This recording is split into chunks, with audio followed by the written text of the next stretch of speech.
everybody, I'm Hasa with WTI, and as you can see here, I have my Pandora on, but along with it, I have my Pandora logo safety chain charm made of sterling silver and clear cubic zirconia.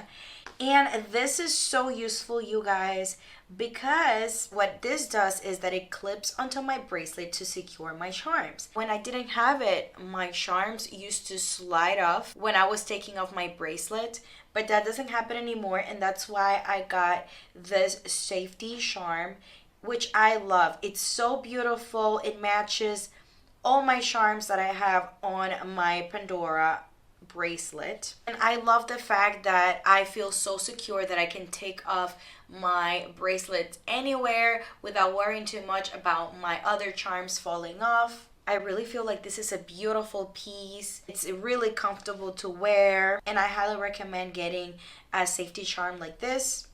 I love how I can adjust it so I can place it wherever I want it to be. That way I can organize my charms the way I want. It also helps get my bracelet a little tighter because my bracelet is a little big on me. So I also use it to tighten my bracelet a little bit. It has Pandora written on, and it's very easy to clip onto my bracelet and also easy to remove and change the position. So it's definitely a great buy, and I really appreciate having this to secure all my charms. So if you guys want to get a safety charm like this one, well, it's your time to do so. This is so cute. It really does the job, and I love how beautiful it looks on my bracelet. So yeah, you can try it too, but that's just my point of view.